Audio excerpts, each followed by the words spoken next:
ሩሲያ በዩክሬን ባዘችው ጦርነት ድል እስከምትጎናጸፍ ድረስ ሙሉ ድጋፏን እንደምትሰጥ ሰሜን ኮሪያ አረጋግጣለች። በሌላም ዜና ሰሜን ኮሪያ በአሜሪካ መራሹ የባህር ኃይል የጦር ልምምድ ተንተርሳ ለከባድ የበቀል አጸፋ መሰናዳቷን አስታውቃለች። የሩሲያው ፕሬዚደንት ቭላዲሚሮቪች ፑቲን በቀጣይ ቅርብ ጊዜ የባልካን ቀጠና ሀገራትና ፖላንድን ሊያጠቁት ይችላሉ ስትል ሊቷን ያስጠንቅቃለች። ወዲህ ደግሞ የመከላከያ ሚኒስትር የሌላቸው ዩክሬናኑ ፕሬዚደንታቸው ቮሎዲሚር ዘለንስኪ የመከላከያ ሚኒስትር ይሰይሙ ዘንድ እስከ ቀጣይ አርብ ጊዜ መስጠታቸው ተሰምቷል። ይህንን ርዕሰ ጉዳይ በዓለም አቀፉ ትንታኔ ዘገባችን መርጠን ተመልክተነዋል። ከትንታኔ ዘገባው ጋር ትዕግስቱ በቀለ ነኝ። ከ17ኛው መቶ ክፍለ ዘመን አንስቶ የጠቢባን የአብርሆታቸው ምንጭ ልዩ ቡናና የቡና ጥበብ ነው። ታዲያ ይህን ቡና ለመቅመስ ጥበቡንም ለመማር ዝግጁ ኖት? አሃዱ ኮፊ አካዳሚ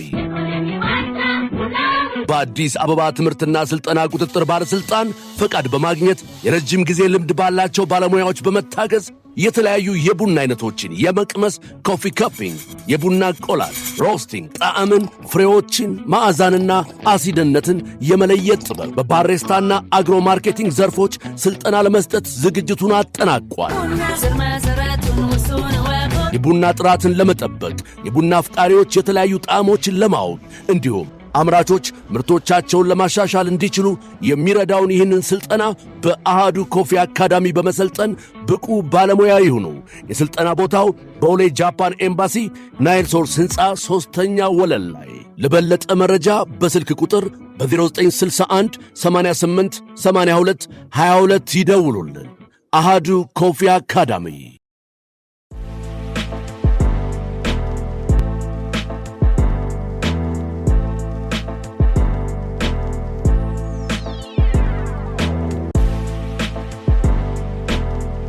የሞታ አህያ ሽባ ይፈራም ይሏል። በከፍተኛ የአሜሪካ የደቡብ ኮሪያና የጃፓን አይነ ቁራኛ ክትትል ያለችዋ ሰሜን ኮሪያ በዩክሬን ገብታ ማጣፊያው ላጠራት ሩሲያ በጦርነቱ ድል እስከምታደርግ ድረስ በጽናት እንደምታግዛትና አብራት እንደምትቆም ማረጋገጫ ሰጥታለች። ሰሞኑን በሩሲያ ጉብኝት ላይ ያሉት የሰሜን ኮሪያ የውጭ ጉዳይ ሚኒስትር ቾይ ሶንሁይ ከሩሲያው ፕሬዚደንት ቭላዲሚር ፑቲን ጋር ተገናኝተው በክሬምሊን ቤተ መንግሥት ሲዶልቱ አያስቡ ጌታው ፒዮንግያንግ ሞስኮ በዩክሬን ድል ቀዳጅበት የመጨረሻው ቀን ድረስ አብራናችሁ ነን ብለዋቸዋል። አረ እንደውም የሰሜን ኮሪያው መሪ ኪም ጆንጉንም ክሬምሊንን በቅርቡ ሊጎበኙ እንደሚችሉ ነው የተገለጠው። የወረት ውሻ ስሟ አትጠገብ ነው ይሏል። ፒዮንግያንግ በብዙ ሺህ የሚቆጠሩ ወታደሮቿን ልካ በሩሲያ ኩርስክ ግዛት እየተዋጋች መሆኗን ሲገለጥ የጦር መሳሪያና ጥይትም ድጋፍ ማድረጓ ታውቋል።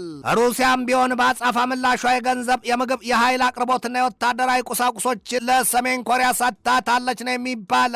አሁን ሰሜን ኮሪያ በሩሲያ ፌዴሬሽን የውጭና የውስጥ ችግር ሙሉ ተካፋይ መሆኗንና የዩክሬን ጦርነትም ከስረ መሰረቱ ተነቅሎ እስኪወገድ ድረስ ከቶም የሩሲያ ብሔራዊ ሉዓላዊነት፣ የድንበር ግዛትና የዓለም አቀፉ ፍትህ ተፈጻሚ እስከሚሆን ድረስ ከሞስኮው ጎና እንዴት ጋት እንደማትለያትን ያስረገጠችው ሰሜን ኮሪያ ሩሲያም በበኩሏ የሰሜን ኮሪያ ሉዓላዊነትና ጸጥታ ለማስከበር ከአንቺ በፊት እኔን ያርገኝ ስትል ምላ መገዘቷን የተሰማው የሰሜን ኮሪያው መሪ ኪም ጆንጉን ወደ ሩሲያ የተጓዙት እንደ አውሮፓውያኑ አቆጣጠር በመስከረም 2023 ሲሆን በአንጻሩ ደግሞ የሩሲያው ፕሬዚደንት ቭላዲሚሮቪች ፑቲንም ወደ ሰሜን ኮሪያ የተጓዙት እንደ አውሮፓውያኑ አቆጣጠር በ2024 መሆኑ አይዘነጋም። አሁን የሰሜን ኮሪያ የውጭ ጉዳይ ሚኒስትር ቾይ ወደ ሞስኮው የሄዱት ደግሞ በዋናነት የሰሜን ኮሪያው መሪ ኪም ጆንጉን በቀጣይ መስከረም ወር ሞስኮውን በሚጎበኙበት መንገድ ዙሪያ ለማደላደል መሆኑም የተገለጠው።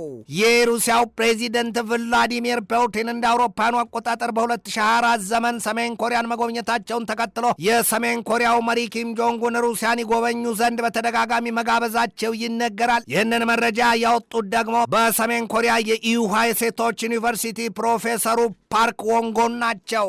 እንደ ሩሲያው ፕሬዚደንት ቭላዲሚሮቪች ፑቲን ሁሉ ደግሞ የቻይናው ፕሬዚደንት ሺ ጂንፒንግም በሰሜን ኮሪያ ጉብኝት ማድረጋቸውና ባለፈው ወርም ፕሬዚደንቱ ፒዮንግያንግ ሄደው መመለሳቸውን ዘገባው ያስታውሷል። ቻይናና ሩሲያ ለሰሜን ኮሪያ የምጣኔ ሀብት ቢሉ የጸጥታዋና የሰላም ዋስትና መሆናቸው ይነገራል። የሰሜን ኮሪያ የውጭ ንግድም እንደ አውሮፓኑ አቆጣጠር በ2024 ከሁለቱ ሀገራት ጋር ያላት 98% የንግድ ልውውጥ ምን ያህል ደረጃ እንዳለ አመላካች ነው ተብሏል። አስታውቃለች። በዚህ ወቅት ሶስቱ ሀገራት ሰሜን ኮሪያ፣ ቻይናና ሩሲያ በከፍተኛ ደረጃ ወዳጅነታቸውና ትብብራቸው መጠናከሩ ይነገራል። ሩሲያና ሰሜን ኮሪያ ጠንካራ የጸጥታ ትብብር ስምምነት እንዳላቸውም ሲገለጥ ሰሞኑን ሩሲያ ያስወነጨፈችው ሚሳይል ከኦዴሳ ወደብ ሲንቀሳቀስና የቱርክን ሰንደቅ ዓላማ ሲያውለበልብ የነበረውን መርከብ መምታቱን ተከትሎ 10 ሰዎች መሞታቸውን የዩክሬን ባለስልጣናት አስታውቀዋል። የዩክሬን አየር ኃይል በሰጠው ማብራሪያ የሩሲያ ኃይሎች ከትናንት በስቲያ በፈጸሙት ከባድ ጥቃት በቱርኳ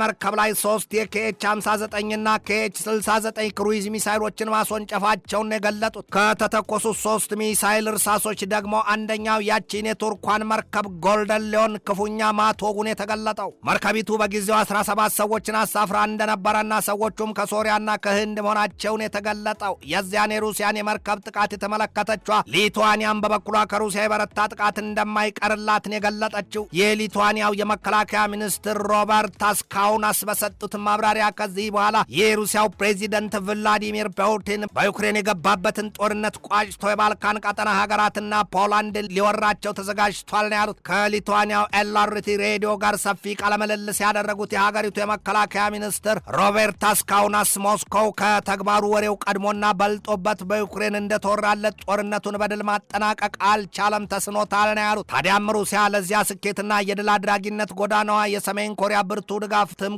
እንደሆነ ትምነ የሚነገረው። ሰሜን ኮሪያ በበኩሏ ጌቷን የተማመነች በግላቷን ውጭ ታሳድራለች ይሉትን ሆናለች ይሏታል። እንዴት ቢሉ ደግሞ ፒዮንግያንግ በአሜሪካ መራሹ የባህር ኃይል የጦር ልምምድ አድራጊ ሀገራት ላይ የበቀል ጥቃት ለመሰንዘር ዝታለች ነው የሚባለው። በአሜሪካ ፊት አውራሪነት እየተካሄደ ያለው የበርካታ ሀገራት የጋራ የባህር ኃይል የጦር ልምምድ መጠሪያ ስያሜውም ሪም ኦፍ ዘ ፓሲፊክ ኤክሰርሳይዝ ኢን ሃዋይ ነው። ሰሜን ኮሪያ የአሜሪካ መራሹን የባህር ኃይል የጦር ልምምድ የፓሲፊክን ቀጠና የጦር ሜዳ ሊያደርጉት ነው ስትል ትከሳለች። ይሁንና በሰሜን ኮሪያ የገዢው የሰራተኞች ፓርቲ የሚሆን የሀገሪቱ መንግስት ምን አይነት እርምጃ እንደሚወስድ ግልጥ ባያደርግም ሰሜን ኮሪያን እንደተለመደው የሚሳይል ሙከራና የሌሎች ጦር መሳሪያዎችን ሙከራ ማድረጉ የማይቀር መሆኑን የተገለጠው በዚያ በአሜሪካ መራሹ ግዙፍ የባህር ኃይል የጦር ልምምድ ላይ የኒውክሌር አረርና መርዝ የታጨቀባት የጦር አውሮፕላን ጫኟ መርከብ ዩኤስኤስ ቴዎዶር ሮዝቬልት ተካፋይ መሆኗ ሲገለጥ፣ ሰሜን ኮሪያ ግን አሜሪካ ለጦርነት እየተዘጋጀች ነው በሚል ከሳታለች። ሪም ኦፍ ዘ